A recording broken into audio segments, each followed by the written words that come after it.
Hey everyone, and welcome back to the channel. Now, I need you to sit down for this one because what I'm about to tell you will completely change how you see the world around you. You know those emergency alerts we've been getting? The ones telling us to stay inside. Well, they're not telling us the whole truth. And honestly, after diving deep into this rabbit hole for weeks, I almost wish I never started digging. Today, we're going to uncover the most terrifying conspiracy of our time, one where the infected aren't just random victims, but carefully selected participants in an experiment that's been running for decades. And the worst part, we might all be part of it without even knowing. So grab your favorite snack, make sure your doors are locked, and let's dive into this nightmare together. Trust me, by the end of this video, you'll understand why that emergency alert might be the only thing keeping you alive right now. Section 1. The first signs when normal became deadly. Let me start with something that'll make your skin crawl. Remember when this all began? The news reports called it a sudden outbreak, but here's what they didn't tell you. The first cases weren't random at all. I've been digging through leaked documents, and what I found is absolutely terrifying.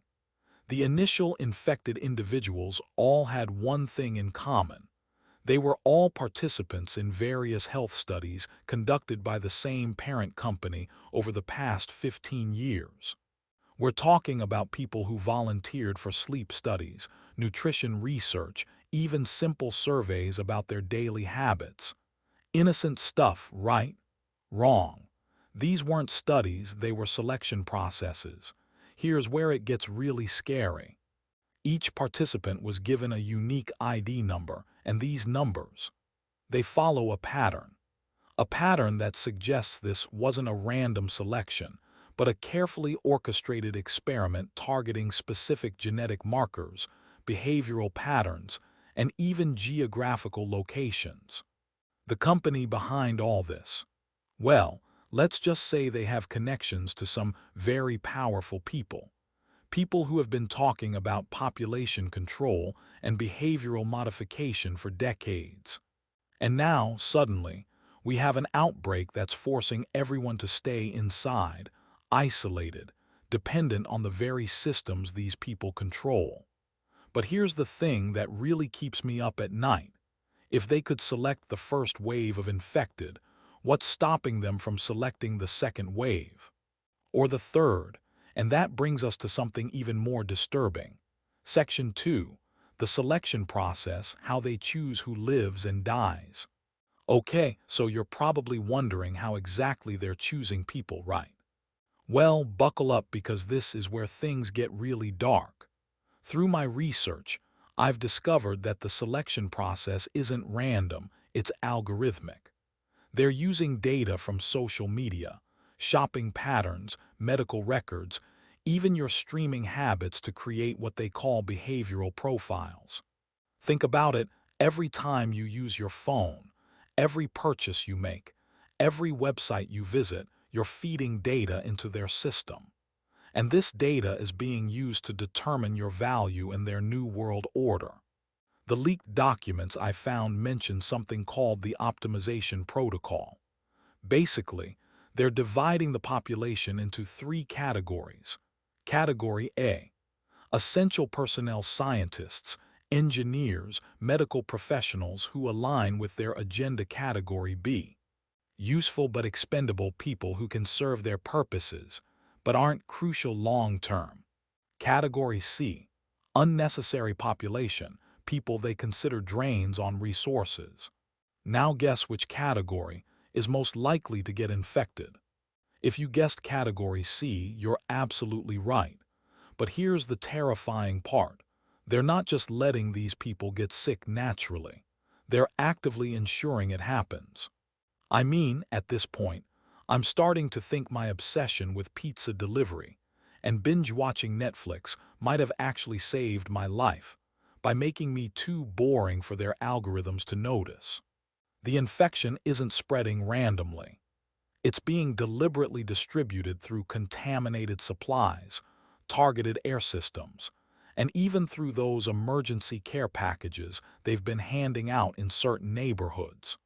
And if you think that's bad, wait until you hear about what they're really doing to the people who get infected.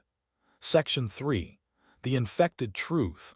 What really happens after infection? This is where everything I thought I knew about this situation completely fell apart. The infected aren't just sick. They're being transformed into something else entirely. I managed to get my hands on some classified medical reports, and what I found is absolutely horrifying. The infection doesn't just attack the body, it rewrites the brain. We're talking about complete personality changes, altered memories, and most terrifyingly, new behavioral patterns that seem almost programmed. The infected aren't losing their minds randomly. They're being reprogrammed to serve specific functions. Some become incredibly aggressive and territorial, perfect for clearing out undesirable areas. Others become docile and compliant, ideal for manual labor once the chaos settles. But here's the most disturbing part. Some of the infected retain their intelligence and memories, but their loyalty shifts completely. They become willing participants in the experiment, helping to identify and target new victims. I've found evidence of infected individuals who are still living normal lives, going to work, interacting with their families, but they're actually reporting back to the controllers. They're like sleeper agents, gathering intelligence on who's following the emergency protocols and who's trying to resist. The medical reports describe something called cognitive restructuring phase. Essentially, they're creating a new breed of human that's completely loyal to the system. And the scary part, most people don't even realize it's happening until it's too late.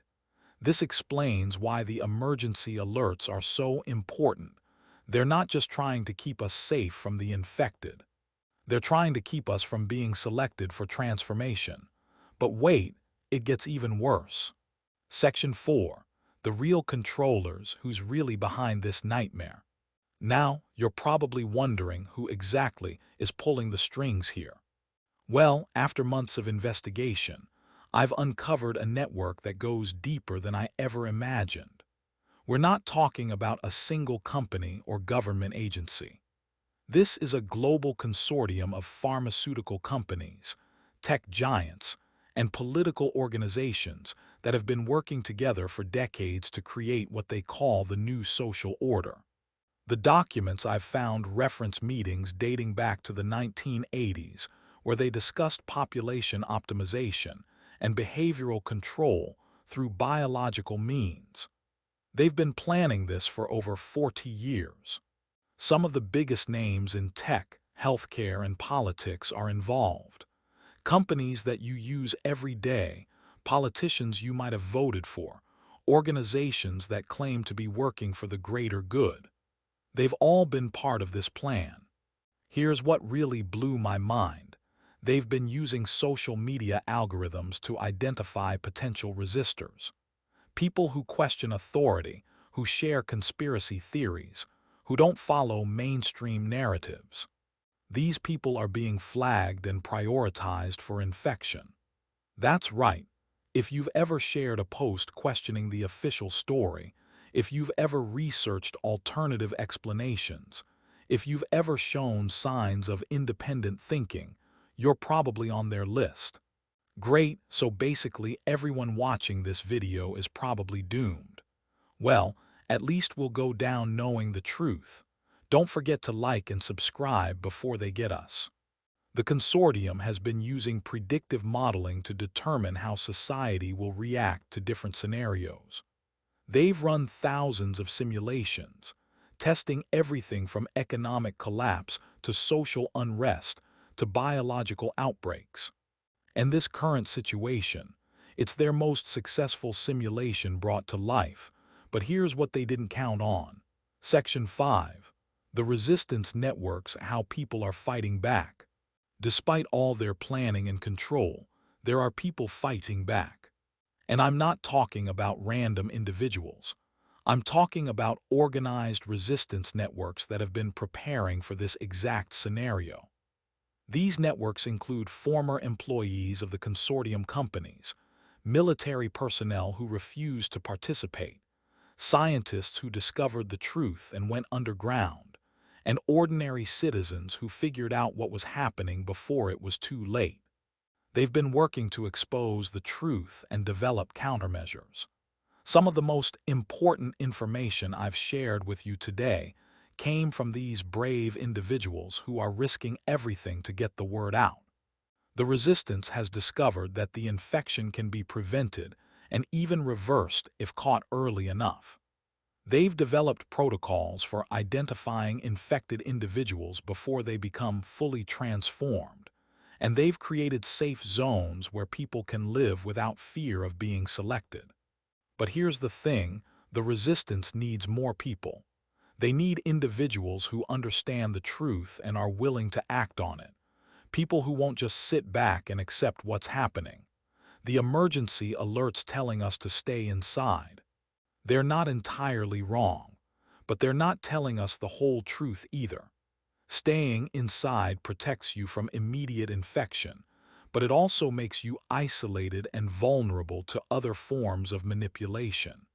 The resistance has developed communication networks that allow people to stay connected and informed without using the compromised mainstream channels. They've created supply chains that don't depend on the controlled distribution systems. And most importantly, they've developed strategies for survival that go beyond just hiding in your house. This is where you come in. Hey, I know this is a lot to take in, and honestly, I'm still processing all of this myself. If this information is helping you understand what's really happening, please hit that like button and subscribe to the channel. I need to know that people are seeing this and that it's making a difference. And definitely hit that notification bell because who knows how long videos like this will be allowed to stay up. Now, let's talk about what you can do to protect yourself and your loved ones. Section 6. Survival Strategies. How to stay human in an inhuman world. Okay, so now that you know what we're really dealing with, let's talk about practical survival strategies. Because knowing the truth is only the first step. You need to know how to act on that knowledge. First and most importantly, trust no one completely, but don't isolate yourself entirely either. The consortium wants you isolated because isolated people are easier to control. But they also want you to trust the wrong people because that makes you vulnerable to infiltration. Here's what you need to do. Create a small, trusted network of people who understand the situation. Start with family members and close friends who you know well. Share information gradually and watch for signs that they might be compromised. Develop alternative communication methods. Don't rely solely on mainstream platforms or even alternative platforms that might be monitored. Learn to use encrypted messaging, create code words, and establish physical meeting places. Build independent supply chains. Don't depend entirely on the controlled distribution systems. Learn to grow your own food, store essential supplies, and develop relationships with local producers who aren't part of the corporate supply chain. Stay physically and mentally healthy. The infection seems to target people who are already weakened physically or mentally. Exercise regularly, eat well, get enough sleep, and maintain your mental clarity through meditation or other practices. Learn to identify the signs of infection early. The resistance has developed a checklist of behavioral changes that indicate someone is in the early stages of transformation. I can't share all the details here for obvious reasons, but watch for sudden personality changes, unexplained loyalty to authority figures, and loss of critical thinking skills. Most importantly, stay informed but don't become paralyzed. Yes, the situation is terrifying, but paralysis is exactly what they want. Keep learning, Keep questioning, keep acting, but don't let fear control your decisions. The resistance has also developed specific protocols for different scenarios. What to do if someone in your network becomes infected, how to handle emergency situations, how to move safely if you need to relocate, and how to maintain your humanity in an increasingly inhuman world. But here's something they definitely don't want you to know. Section 7. The weaknesses in their system, how their plan can fail. Despite all their planning and resources, the consortium's plan has some serious weaknesses. And understanding these weaknesses is crucial for anyone who wants to survive and resist. First weakness: they're dependent on compliance. Their entire system only works if most people follow the rules.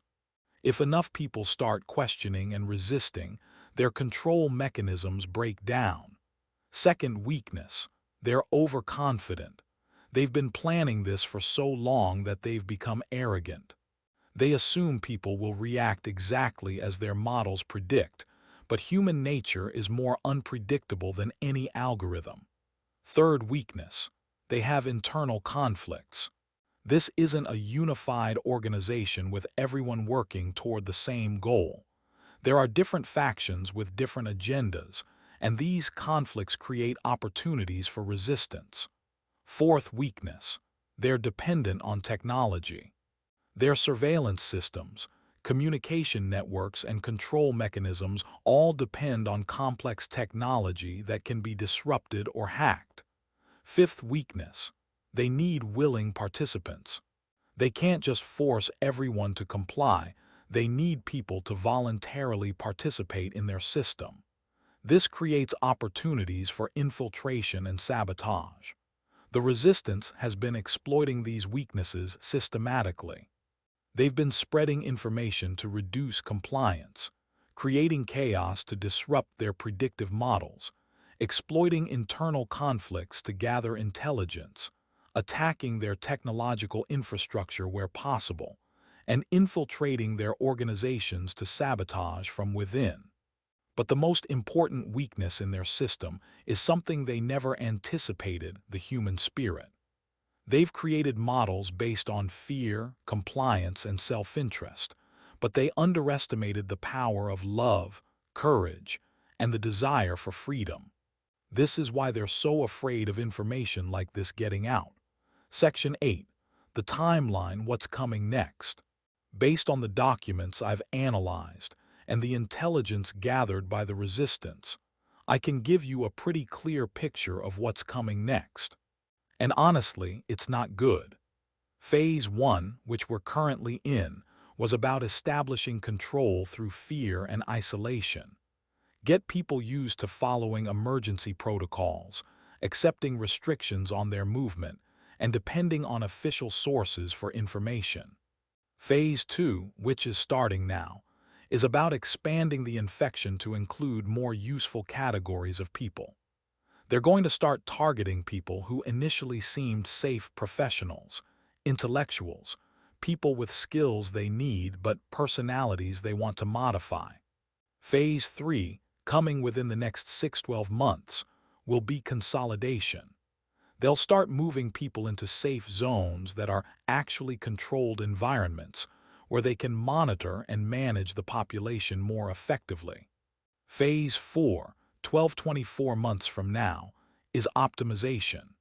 They'll begin the process of creating their ideal society, a world where everyone has been either infected and reprogrammed or selected for specific roles based on their usefulness to the system.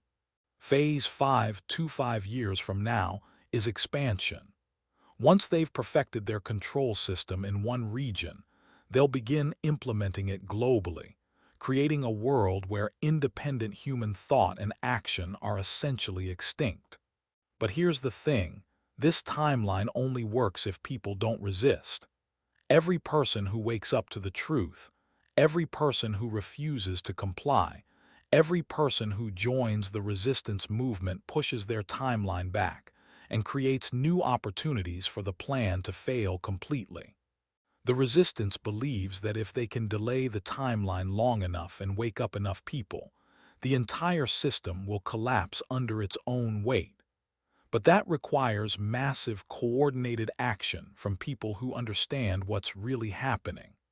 And that's where you come in. Section 9. Your role in the resistance, what you can do right now. I know this all seems overwhelming, and you're probably wondering what one person can possibly do against such a massive conspiracy. But here's the truth. Every successful resistance movement in history started with individuals who decided to act despite feeling powerless. Here's what you can do right now today to start making a difference. First, share this information. I know it sounds simple, but information is the most powerful weapon we have. Every person who learns the truth is one more person who can't be easily controlled. Second, start building your network. Reach out to people you trust. Have conversations. Share your concerns. Find out who else is questioning the official narrative. Third, develop your skills. Learn things that will make you valuable to a resistance movement. First aid, communications, food production, mechanical skills, whatever matches your abilities and interests. Fourth, practice operational security. Learn to communicate securely, protect your information, and avoid behaviors that might flag you as a high-priority target. Fifth, stay mentally strong. This is psychological warfare as much as anything else. They want you to feel hopeless, isolated, and dependent. Don't give them that satisfaction. Sixth, document everything. Keep records of unusual events, suspicious activities, and changes in your community. This information could be crucial for understanding their operations. Seventh, support others. Look for people who are struggling, questioning, or showing signs of waking up to the truth. Help them, guide them, but be careful not to expose yourself unnecessarily. The resistance isn't looking for heroes or martyrs. They're looking for ordinary people who are willing to do extraordinary things when the situation demands it. People who can think clearly under pressure, who can work with others toward common goals, and who refuse to give up hope even in the darkest circumstances. But remember, this is just the beginning. Section 10. The bigger picture, why this matters for humanity's future. What we're dealing with here isn't just about surviving a pandemic or even a conspiracy. This is about the future of human consciousness and whether we'll continue to exist as free-thinking individuals or become something else entirely. The consortium's plan represents the ultimate evolution of social control, a system where resistance isn't just illegal or dangerous. It's literally impossible because the capacity for independent thought has been eliminated. Think about it. If they succeed, there will be no more art created from genuine human emotion, no more scientific discoveries driven by curiosity, no more love that isn't programmed, no more dreams that aren't approved by the system. This is about preserving what makes us human. The infected aren't just sick. They're becoming something that looks human but lacks the essential qualities that define humanity. They're losing their capacity for genuine emotion, creative thought, moral reasoning, and spiritual connection. And if the consortium succeeds, this will be the fate of everyone.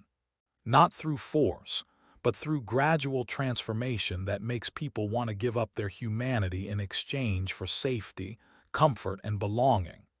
But here's what gives me hope. Consciousness is more resilient than they think. Throughout history, humans have shown an incredible ability to resist control, to maintain their essential nature even under the most extreme circumstances, and to find ways to preserve and transmit their humanity to future generations. The resistance isn't just fighting for survival, they're fighting for the soul of humanity. And that's a fight worth having, regardless of the odds. This brings us to the most important question of all. Section 11. The choice, what kind of future do you want? We're at a crossroads right now. The decisions we make in the next few months will determine not just our own fate, but the fate of future generations. You have a choice to make. Option 1, accept the official narrative.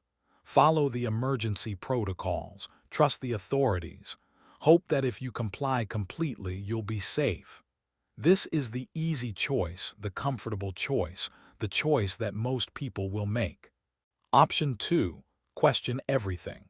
Seek the truth regardless of how uncomfortable it makes you. Accept that safety might be an illusion and that freedom requires risk. Join the resistance and fight for a future where human consciousness remains free. I'm not going to lie to you. Option 2 is dangerous.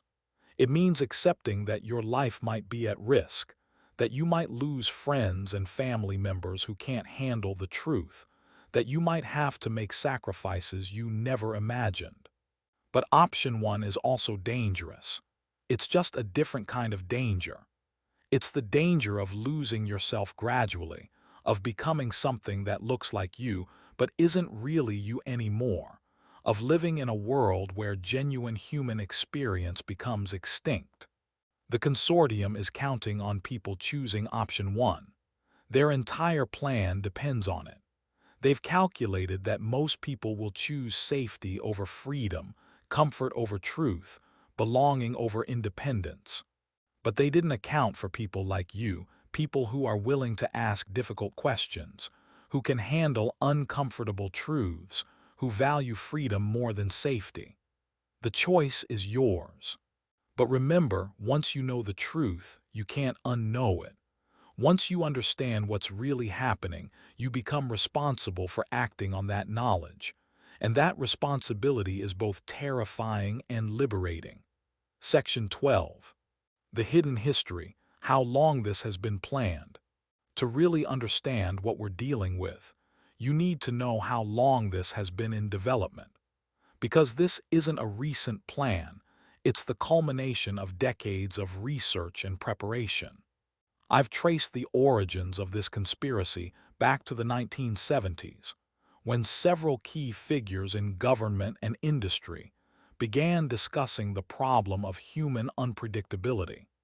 They were frustrated by their inability to control social and economic outcomes because people kept acting in ways that disrupted their models.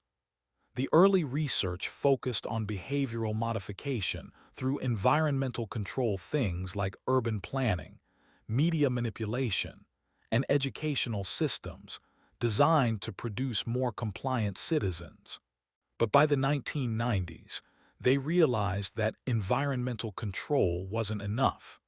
They needed biological control, the ability to directly modify human consciousness and behavior at the neurological level. This led to massive investments in neuroscience research, genetic engineering, and what they called cognitive architecture, basically, the science of redesigning how human minds work. The breakthrough came in the early 2000s when they discovered how to use engineered pathogens to deliver genetic modifications directly to the brain.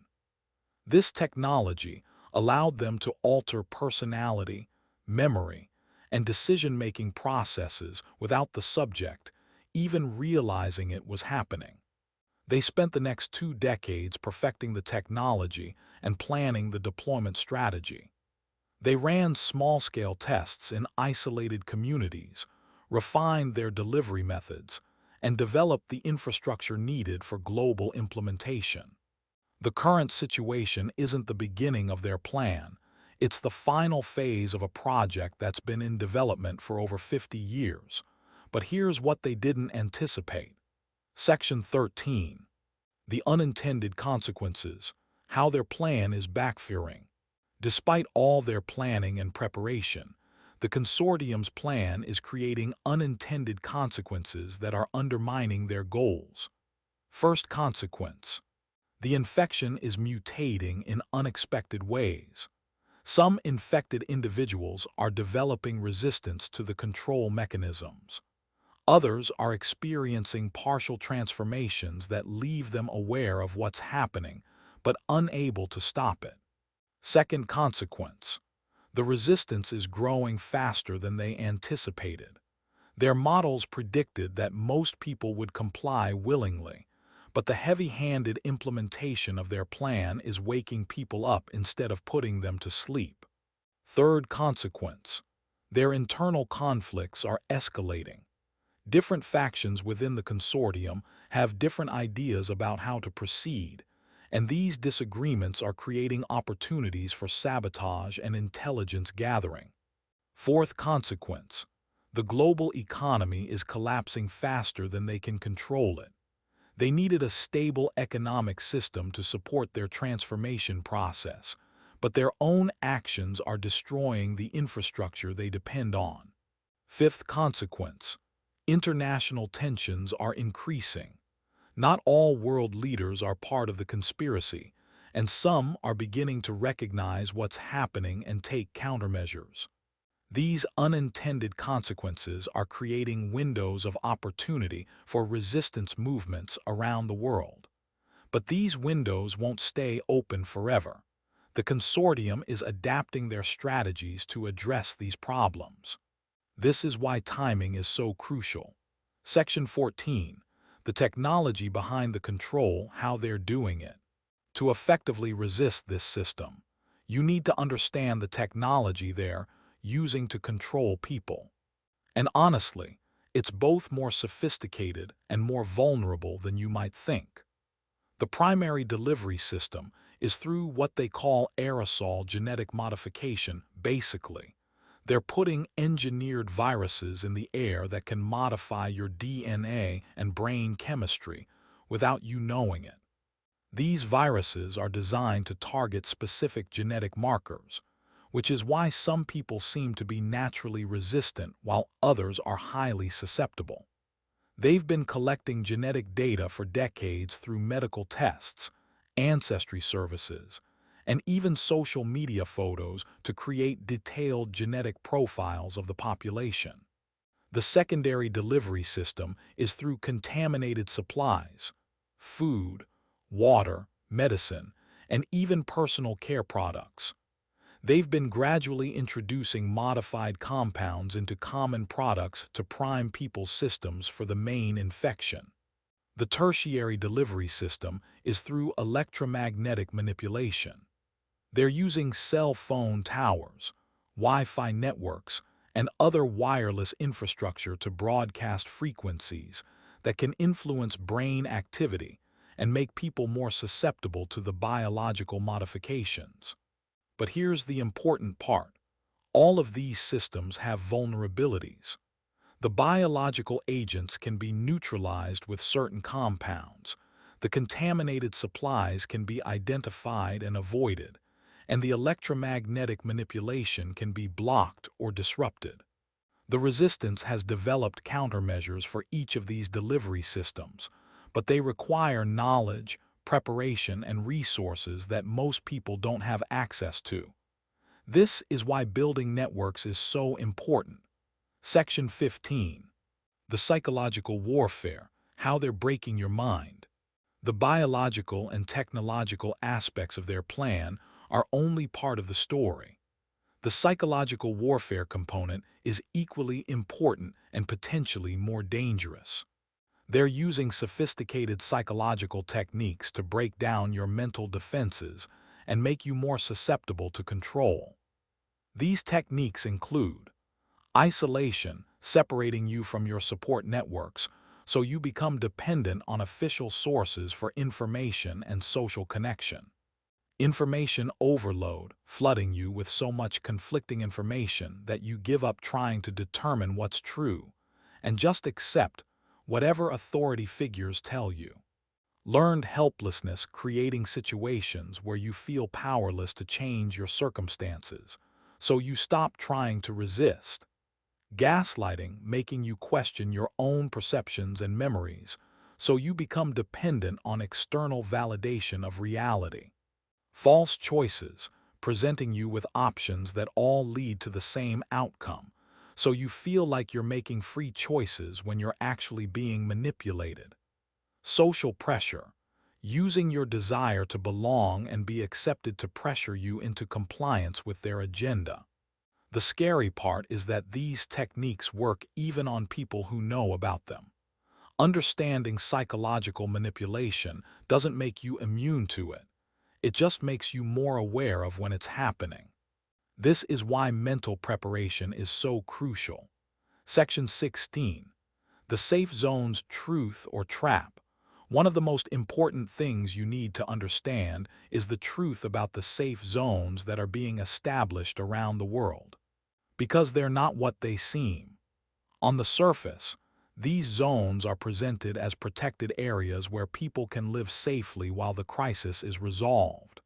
They have medical facilities, food distribution centers, communication systems, and security forces to keep the infected out. But based on the documents I've analyzed, these safe zones are actually controlled environments designed to make the transformation process more efficient and manageable. Everyone who enters a safe zone is required to undergo health screening, which includes blood tests, brain scans, and psychological evaluations. This data is used to determine their category and plan their transformation process. The safe zones are also isolated from the outside world, making it impossible for residents to communicate with people outside the system or access independent information sources. Most importantly, the safe zones are designed to normalize the transformation process. People are gradually introduced to infected individuals who seem normal and friendly, making the idea of infection seem less threatening. By the time residents realize what's happening, they're already too integrated into the system to escape easily. And many of them have already undergone partial transformation that makes them less likely to want to escape. But there are real safe zones areas established by the resistance where people can live freely while working to expose and resist the conspiracy. The challenge is distinguishing between the two types of safe zones before it's too late. This brings us to a crucial question. Section 17. The resistance leadership. Who can you trust? One of the most dangerous aspects of this situation is that not everyone who claims to be part of the resistance is actually working against the conspiracy. The consortium has infiltrated resistance movements around the world, and distinguishing between genuine and false resistance leaders is extremely difficult. Here are some warning signs that a resistance leader might be compromised. They discourage independent research. Genuine resistance leaders want you to verify information for yourself, while false leaders want you to trust them blindly. They promote divisive ideologies. False leaders often try to split resistance movements along political, religious, or cultural lines to weaken their effectiveness. They have unexplained resources. If someone has access to significant funding, equipment, or information without a clear explanation of where it comes from, they might be controlled opposition. They discourage direct action.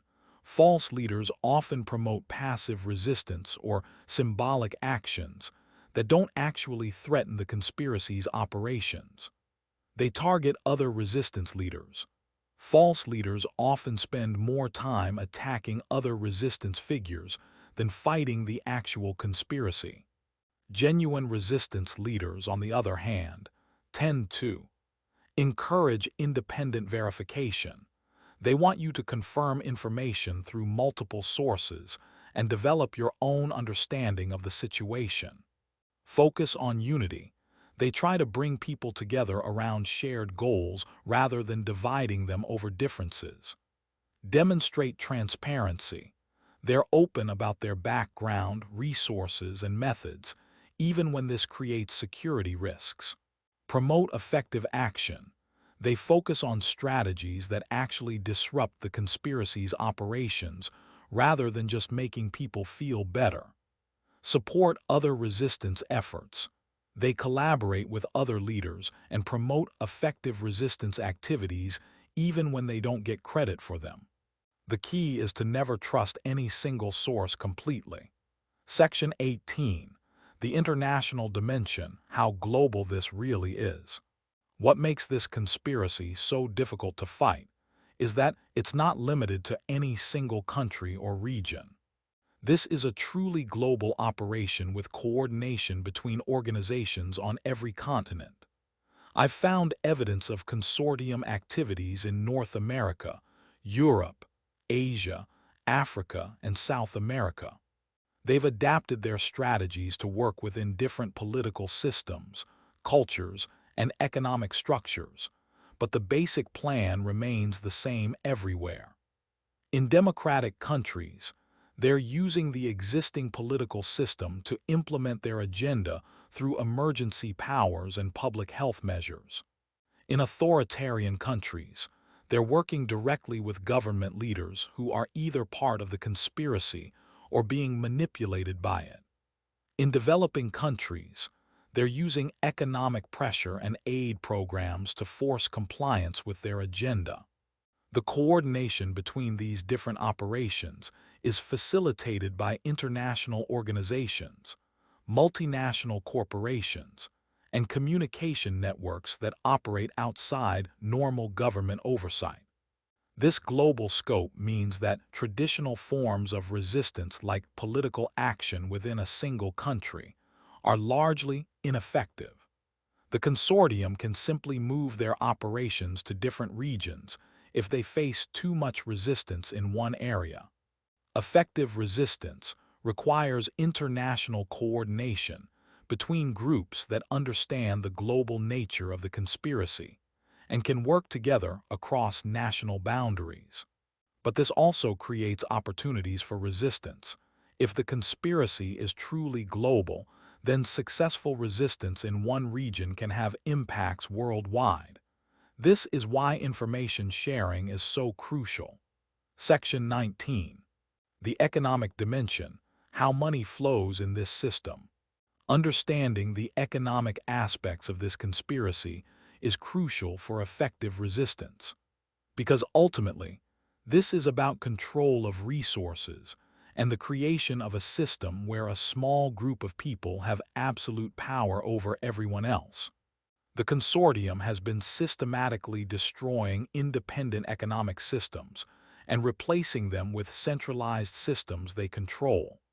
Small businesses are being eliminated, local food production is being disrupted, and independent financial systems are being undermined.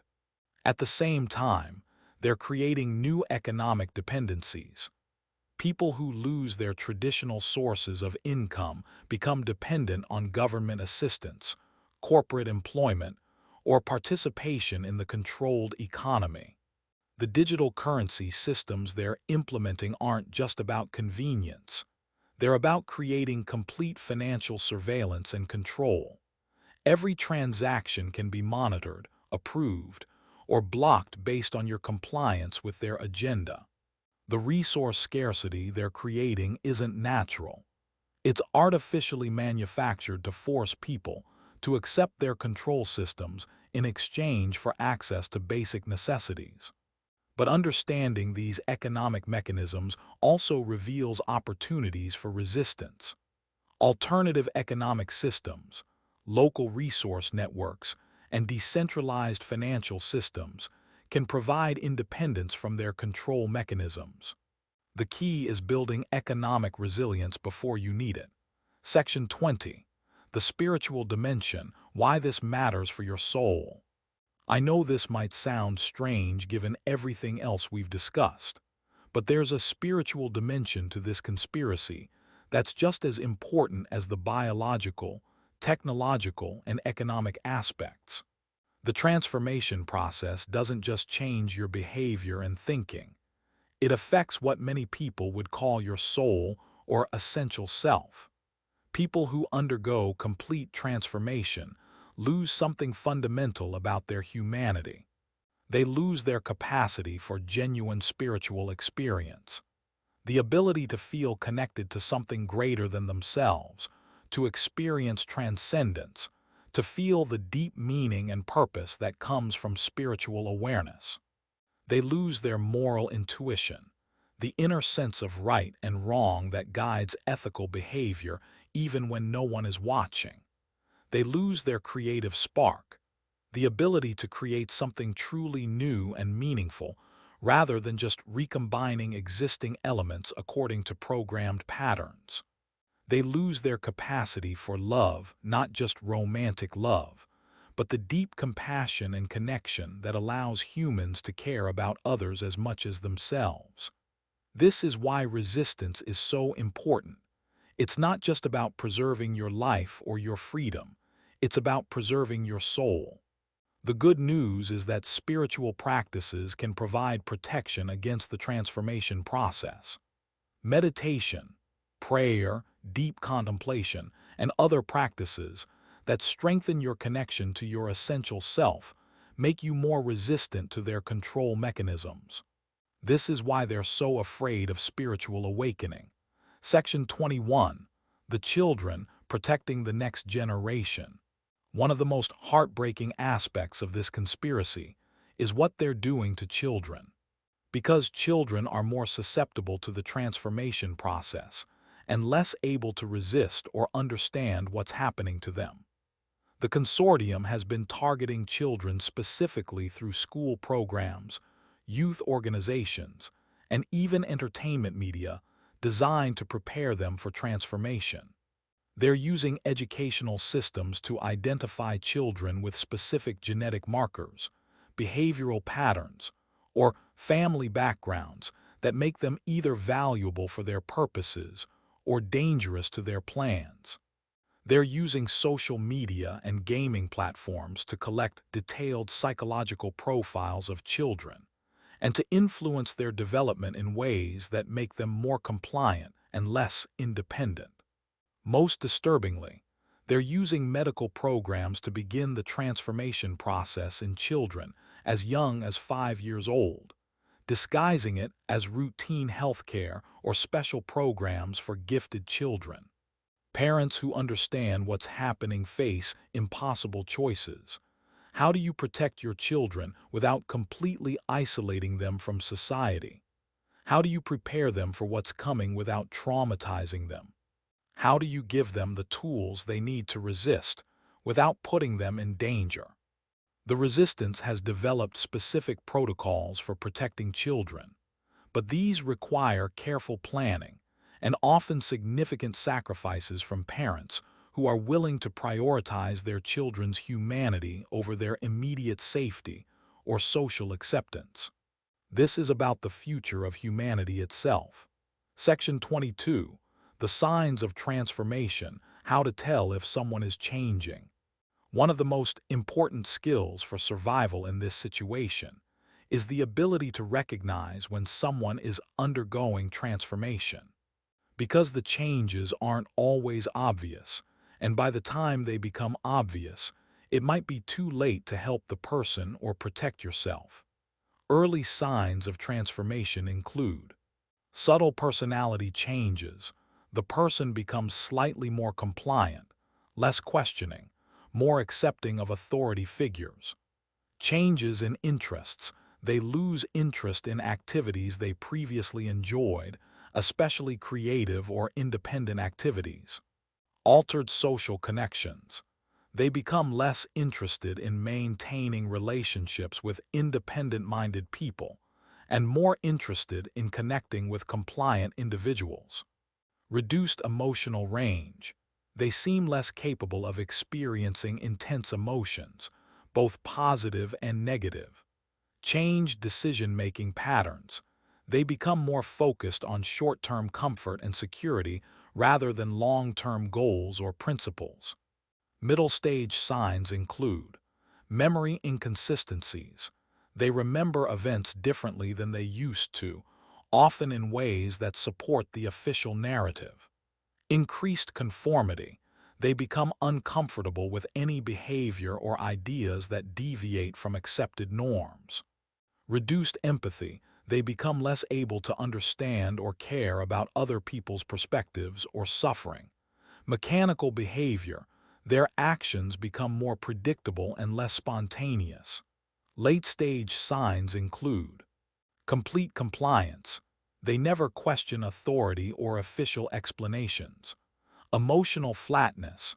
They rarely display genuine emotion, though they may simulate emotions when appropriate. Programmed responses.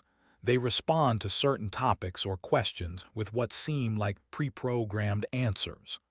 Loss of creativity. They become unable to generate truly original ideas or solutions. The tragedy is that people in the later stages often seem happier and more at peace, because they're no longer troubled by the uncertainties and conflicts that come with independent thought, but they're no longer truly human. Section 23. The Countermeasures: How to Protect Yourself and Others. Now that you understand the threat, let's talk about specific countermeasures you can take to protect yourself and the people you care about. Biological protection. Strengthen your immune system through proper nutrition, exercise, and sleep. Use air filtration systems in your home and workspace. Source food and water from independent suppliers when possible. Learn to identify and avoid contaminated products. Develop relationships with healthcare providers who understand the situation. Technological protection. Minimize your use of wireless devices and networks. Use electromagnetic shielding in your living spaces. Develop alternative communication methods that don't depend on compromised networks. Learn to identify and avoid surveillance technologies. Create physical barriers to technological infiltration. Psychological protection. Practice mental exercises that strengthen your critical thinking abilities. Maintain connections with independent-minded people. Regularly question your own beliefs and assumptions. Develop emotional resilience through meditation or other practices. Create routines that reinforce your sense of individual identity. Social protection. Build networks of trusted individuals who share your understanding. Develop alternative social structures that don't depend on controlled institutions. Learn to identify and avoid compromised individuals. Create communication protocols that allow for secure information sharing. Establish mutual support systems for times of crisis. Economic protection. Develop multiple sources of income that don't depend on controlled systems. Learn skills that will be valuable in alternative economic systems. Build local resource networks and barter systems. Minimize your dependence on centralized financial systems. Create hidden resources that can't be easily tracked or controlled. Spiritual protection. Develop practices that strengthen your connection to your essential self. Study philosophical and spiritual traditions that emphasize individual consciousness. Create rituals and practices that reinforce your humanity. Connect with others who share your spiritual understanding. Maintain hope and purpose, even in difficult circumstances. Remember, these countermeasures are most effective when used together as part of a comprehensive resistance strategy. Section 24. The Future Scenarios: What Happens Next. Based on my analysis of the situation and the intelligence gathered by resistance networks, I can outline several possible future scenarios. Understanding these scenarios can help you prepare for what's coming and make better decisions about how to respond. Scenario 1. Complete success, probability, 30%. The consortium succeeds in implementing their plan with minimal resistance. Within 5 years, most of the global population has been transformed, and the remaining independent humans are either eliminated or forced into hiding. This leads to a stable but sterile world where human creativity, spirituality, and freedom are extinct. Scenario 2. Partial success, probability, 40%. The consortium succeeds in transforming a significant portion of the population, but faces ongoing resistance from independent communities. This leads to a world divided between controlled zones, where transformed humans live in compliance, and free zones, where independent humans struggle to maintain their humanity while under constant threat. Scenario 3. Controlled failure probability. 20%. The consortium's plan fails due to technical problems, internal conflicts, or unexpected resistance, but they maintain enough control to prevent complete exposure. They retreat to a smaller-scale operation while planning their next attempt, leading to a period of relative freedom followed by renewed threats. Scenario 4. Complete failure probability. 10%.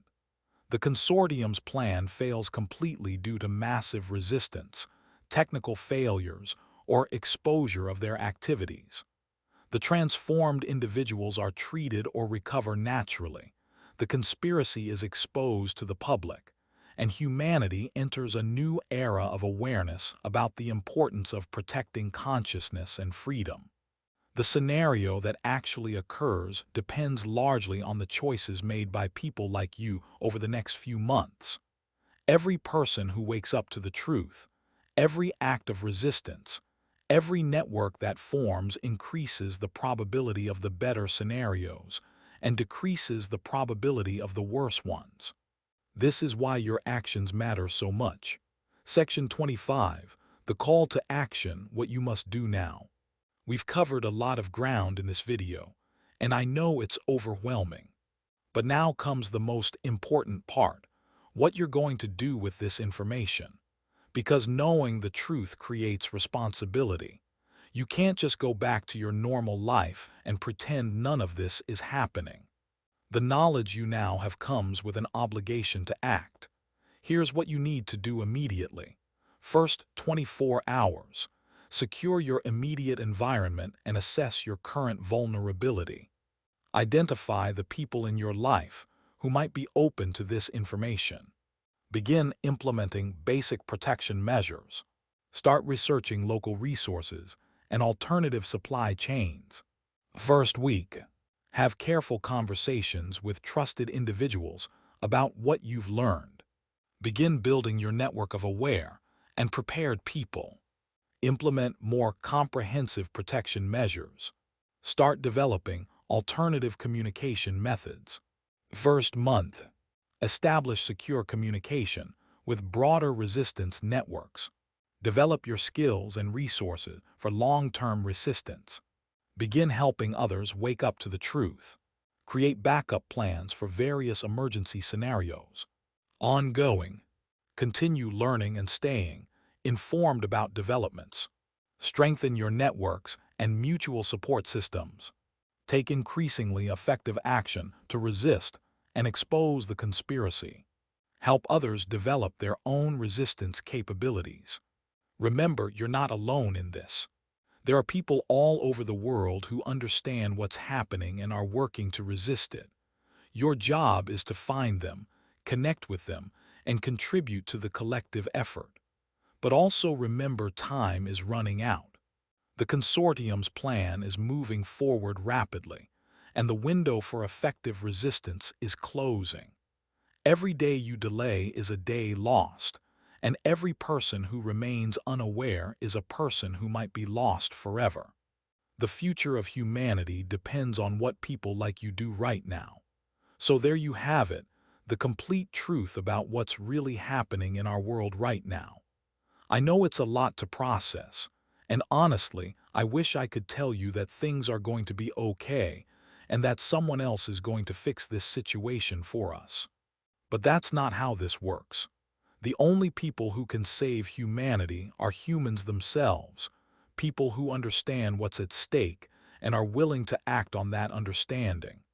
The three most important things to remember from everything we've discussed today are: first, this is real, it's happening now, and it's not going to stop on its own. Second, you have more power than you think to resist and make a difference. Third, you're not alone, and together we can change the outcome. Now I want to hear from you. Are you going to choose the comfortable lie or the difficult truth? Are you going to trust the official narrative or start asking the hard questions? Let me know in the comments below.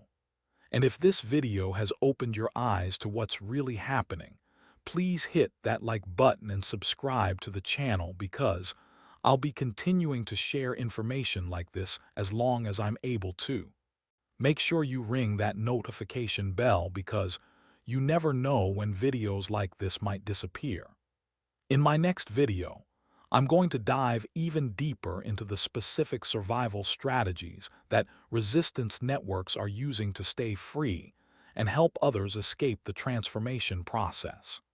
You won't want to miss it because it could literally save your life and the lives of the people you care about. Until then, stay safe, stay aware, and remember, your humanity is worth fighting for.